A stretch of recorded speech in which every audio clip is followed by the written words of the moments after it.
Hello everyone, this is MC Deck Discussions and I'm Abby Small, and it's time for another deck discussion. And I'm very excited about this deck because, at least as of the moment, this is my favorite protection deck, which took me completely by surprise because Black Widow doesn't really have the same kind of burst potential for damage to really finish off a villain, but it wasn't necessary. So I'm going to start off by, I don't usually spend much time into my introductory paragraph, but I actually want to read this one because I invested a little bit of time into it, and let's start there. So the name of the deck is Flight Plan number 29, target, I'm sorry, not Flight Plan, Fight Plan number 29, target neutralized. Named after the safe house where the plan originated, Fight Plan number 29 turned out to be more effective than anyone realized it would be at the time. Reliant upon years of Natasha Romanoff's training in Attacrobatics in the famous Red Room, combined with tech upgrades such as Black Widow's Gauntlet, Grappling Hooks, and Synth-Suit, this repeatedly practiced plan makes certain Black Widow is always ready for a fight and that her enemies feel her deadly Widow's bite. So this, like I said, this was the most fun I've had with any protection deck. So my current favorite one, and it's an interesting build because it's different than others. One of the cards I'm going to point out right away that's very different is one that's called Return the Favor. I've never used this in any other deck, just one copy in it, and it's meant to be help to do finishing damage. And it is an attack event, 0 cost. Discard cards from the top of the encounter deck until you discard a treachery, reveal that treachery, then deal 5 damage to the villain. Note that you do have to reveal a treachery. So I had one game, for instance, where there were only 3 cards left in the villain deck. And I was concerned that when I played this card, I would not actually get a treachery, therefore would not deal 5 damage when they discarded those cards. But I did luck out. This was in the final game, actually, against Magneto in my expert game against him for the final victory, and so that did work out. And so, what made this card interesting to play in this deck is that Black Widow has the ability to cancel this if she has things set up right. So I want to show that right away. Now, this is not a key card of this deck. I only put this in here for fun, and the truth is, you could remove this deck card from the deck and it would probably be a slightly better deck. It wouldn't have the same, potential for damage at the end for as far as burst damage is concerned, but it's also not necessary. But I do want to point out what it can do, right? So first of all, it can do 5 damage, but hey, a treachery might come up. But you don't really care if you happen to have the following. So she has her upgrades here, and one upgrade in particular called Grappling Hook is a preparation card tech. So preparation cards are her specialty, and she has this hero interrupt. When you reveal a treachery, discard Grappling Hook, cancel the effects of that treachery, and discard it. So if you play Return the Favor, and you reveal a treachery card, and you already have Black Widow's Gauntlet not that one, sorry. You have Grappling Hook in play, then you will cancel that. And in addition, you will do an extra point of damage because of Black Widow's ability. She has on her hero side, so first of all, she does have 9 hit points, 5 hand size on her hero side, 6 hand size on her alter ego side. So it has, but on her hero side, she has this ability, Widowmaker response. After you trigger the ability of a preparation card you control, deal 1 damage to an enemy. So every time I played Return the Favor, and I finished of the 8 victories against these villains, so I had 4 villains, played 2 games each, the usual for me, which is I played standard first and then expert against each villain. The villains in this case were Claw, Unis, Dark Beast, and Magneto.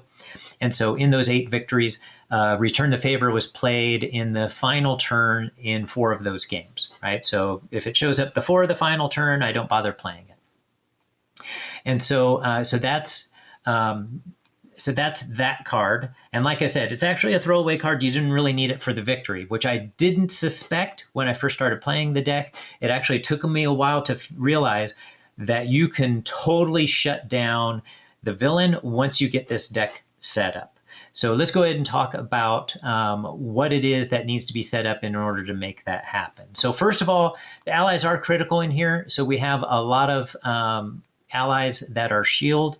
allies in this deck. So everybody but Professor X and the Winter Soldier. Winter Soldier is her own ally. So Avenger and Spy. But the rest of them, other than Professor X, right? So Nick Fury Sr., Nick Fury, Mockingbird, Melinda May. Oh, but not Ironheart either. She's just in here for some cheap card draw and somebody to get in there and do a quick thwart or attack and then do some, defending. And then also Agent 13, right? So mostly, so what is that? 5, I guess that's 5 of the 8 are S.H.I.E.L.D. Allies. And she herself on her alter ego side is a S.H.I.E.L.D. ally, right? So she has some other S.H.I.E.L.D. cards too. So let's go ahead and point those out real quickly. So that includes Helicarrier, which is essentially a resource generator or a faux resource generator, right? So you can use this to help you play cards one cost cheaply. Leo Fitz, another support, right? You can reduce the cost to play Leo Fitz by 2 if your identity has the S.H.I.E.L.D. trait. So when you are on alter ego side, if you play Leo Fitz, then Leo Fitz only costs 1 and has this alter ego action, exhaust Leo Fitz, search your deck for a tech card and add it to your hand. I'll come back to that in a little bit. I just want to continue mentioning the S.H.I.E.L.D. cards real quickly. Then we also have Safe House number 29, which is in her kit. So that one, another key card. This one, exhaust Safe House number 29 and choose a preparation card in your discard pile. Add that card to your hand. And Sky Destroyer. So this is the last one of the S.H.I.E.L.D. cards. So that's Sky Destroyer. Response after you play a S.H.I.E.L.D. card, exhaust Sky Destroyer, deal 2 damage to an enemy. Notice that's not an attack. So that's just 2 free damage. And you can use that to do damage whether or not there's an enemy that has guard out, or you can deal the damage and not get retaliated on if your enemy has retaliate. Okay? So that makes quite a few of these cards. Let me see, how many was that altogether? Let me go down to these. Sky Destroyer, here we go. Yeah, so 9 S.H.I.E.L.D. cards in the deck altogether. And so very nice being able to do damage anytime any of those come into play. Just 2 points of damage potentially on any of those turns. All right, in addition, by the way, we also I mentioned we had Agent 13 in here. So let's go look at her real quickly because she also interacts with the S.H.I.E.L.D. cards. So you have, where'd she go? Agent 13 at the top. Of course, it's alphabetical order. All right, so she's a 4-cost ally, has 1 attack and 2 thwart, and 4 health, 1 consequential damage for each of those. But the real thing about her is that response. And that, by the way, her 4 health does matter because of this response, right? So she has more health than your usual ally.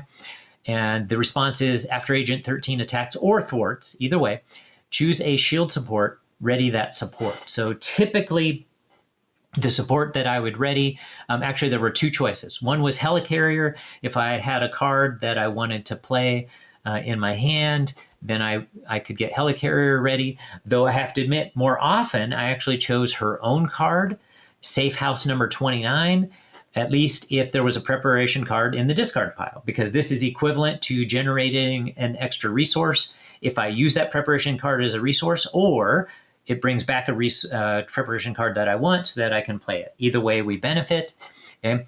And we benefit again. So this card, has this extra what I consider to be card draw. So essentially, that's a type of resource generator or card draw because you're drawing a card, but you get to pick it from your discard pile with Safe House number 29. But also, Natasha Romanoff herself, in her alter ego side, has her ability, which is Mission Prep. Has this response after you play a preparation card, draw 1 card. That is limited to 1 per phase, so you can only do it the 1 time when it's your turn. But you can count on that every time once you start getting her preparation cards in play, because you use her preparation cards in the villain's turn, putting them in your discard pile, and then you can count on Safe House number 29 to retrieve one of those, as long as you go to alter ego side. And in this deck, you want to go to Alter Ego side pretty much every turn. So the only time you might possibly not go to Alter Ego side might be in the beginning turns. But once you've set up the engine for this deck, you want to go to Alter Ego every single time, right? Which is fantastic because, like most heroes, when they go to their Alter Ego side, like all heroes, I guess there's one kind of exception, but basically, she has that 6 hand size. So by going to Alter Ego, ending Alter Ego every single turn, by ending every single turn in Alter Ego, she is able to draw that extra card. So because she has the 6 hand size, and this deck is set up so you can end every single turn in Alter Ego, and the key to that is the new card. Was that in Silk's deck? It's called Ready for a Fight. Okay, so this is in Silk's deck, right? So Ready for a Fight. So this is the key card to the deck. But before we get to that, I want to finish mentioning, I said I would mention this key piece about Leo Fitz. So he has this Alter Ego action. So now that we know we're going to Alter Ego regularly, we know that this is an action that's going to be available to us. Exhaust Leo Fitz, search your deck for a tech card and add it to your hand. So that's an extra card draw as well, picking a specific card, of course. And you have plenty of tech cards that come in her kit, plus some extras that we put in here. Or are they all in her kit? Actually, they might all be. Yeah, I think they're actually all in her kit. I don't think I put any extras. Yeah, I don't see any extras that I put in here. So they're all in her kit to begin with. And there are how many altogether? Let me see where that is. So we have Sky Destroyer, Leo Fitz. Yeah, so 7 tech cards. So that's not a ton, but that's still quite a few. And so the vast majority of the time, Leo Fitz is able to get an extra card into your hand. So we have all kinds of extra cards going to hand in this deck, right? So we end up with a very consistent card draw because there's Black Widow's ability with her mission prep that I already mentioned. Then there's Leo Fitz, who can draw out a tech card. And possibly the tech card is one of her preparation cards. And so if it's a preparation card, Leo Fitz can contribute to playing a card and then letting Black Widow use her Alter Ego ability and draw a card. Safe House number 29 has that same possibility by getting preparation cards from her discard pile. And again, some of those preparation cards are tech cards. So, we don't care about the tech cards, actually. All the preparation cards are preparation cards. So those are the ones Black Widow's ability is geared towards. And so every one of those cards, it's possible to get a drawing card. Again, Black Widow's ability is only once per turn, but you can pretty much guarantee once the deck gets rolling that you're going to be able to draw that extra card. Plus, remember, be in Alter Ego side. We'll get to that in a minute. We have extra card draw from Nick Fury and Nick Fury Sr., right? Possible 3 cards from Nick Fury, 2 cards from Nick Fury Sr. And we also have Face the Past in this deck. So her enemy, what is it called? Her Black Widow Nemesis minion is Taskmaster, who only has 4 hit points. And so now you don't want to necessarily bring out Taskmaster because he can be very powerful if you can't defeat him, but he only has 4 hit points. And since Face the Past allows you to ready your hero, if you just have one other hero out, if you just have one ally out who can deal 2 damage, or if you have her attack card, which you can do 1 point and 2 points and then 3 points of damage, you can for sure finish him off. So Face the Past will let you draw 3 cards. So that's quite a bit of a card draw available in this deck. So let's go back up here and finish up with these pieces now to outline the main part of the kit. And because I think I might forget mentioning the Night Nurse, I do want to mention her too. So this deck had been undefeated 7 games in a row. So I beat Claw, Unis, and Dark Beast in Standard and Expert, and then it beat Magneto in Standard, and it pretty much dominated them, though things were always a little iffy. You know, she can be a little squishy with her 9 hit points, so sometimes she would get really low with her 9 hit points. But as long as she kind of survived those beginning rounds and then got her kit set up, then she would just dominate. And she did. Once that happened, she dominated the rest of the game, had it under control. Again, I'll outline that in a little bit. Okay. Then I got to Magneto's Expert and just couldn't quite get past those beginning stages when he was overwhelming her. So I had to make some adjustments to the deck. And you can see the adjustments here, but the ones that I made at the end. So I made some adjustments as I went. So, but the ones at the end, we have this defensive stance in the deck, and I originally had 2, and this is max 1 per player. Hero Interrupt, when you would take any amount of damage, discard defensive stance, prevent 3 of that damage. So that works really well because you're going to get attacked a lot in this deck. But the extra 1 turned out not to be necessary and was kind of cluttering up the deck a little bit. So we only needed 1. And then plus on top of that, Attacrobatics. This is her own card. So this is one, when a boost card is turned face up, like when the villain is attacking, discard Attacrobatics and you cancel the boost icons on that card and deal 1 damage to the villain for each boost icon canceled that way. So this is a preparation card that you upgrade that you just have out ready for this. And so, which by the way, all the preparation cards are upgrades. So they're always sitting out there ready for the villain's turn. And so they can contribute in a similar way as defensive stance. So that's already 3 cards that kind of do the same thing. Yeah, because there are 2 Attacrobatics in the deck as well. Okay? So I removed 1 defensive stance, and I also removed Med Team. So Med Team was highly valuable when I played it, but I actually hardly ever played it. It was always a low priority, and so I ended up discarding that one too. So that I got rid of 2 cards, and I put 1 back because that squishiness of Black Widow with her 9 hit points, that was what was really costing the games. I lost 2 games in a row against Expert Magneto, and the deck just needed to be a little bit more efficient and have that setup. And with her being that little bit squishy, I needed something that could cheaply come out and do a little healing from her. And specifically, I chose this for Magneto because he stuns and confuses you, and she has to rely on her ability to thwart and attack to help, get things set up along with her allies. So that was really important. One recommendation is if you aren't playing against somebody like Magneto who does stun and confuse you, then I would say to go instead with Angel's Eyrie. So Angel's Eyrie is after you defend. So this is a 1-cost support. And after you defend against an attack, place 1 fatigue counter here. Then when you go to alter ego action, you have an alter ego action. So when you go to that side, remove each fatigue counter from here, heal 1 damage from your identity for each fatigue counter removed this way. So if she defends a lot, and she likes to defend a lot in this deck once her kit is set up, then she can go there and get some healing. So that can really help too in the beginning of the game as well. So that she doesn't have to heal herself, that she can get some natural healing that way from after she defended. Okay.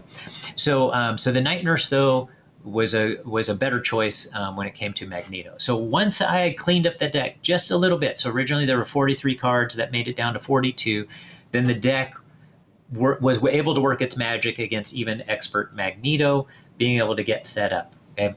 So here's that setup, right? So we have the key to her deck are those preparation cards, right? So she has 2 things, right? So when she plays a preparation card on her alter ego side, she gets to draw a card, at least for the first one she plays. And then when she triggers it, her preparation cards work in hero form, except for the card that we added, and that's the key to this deck. So when she is in hero form, her Widowmaker response occurs, right? You deal 1 damage to an enemy.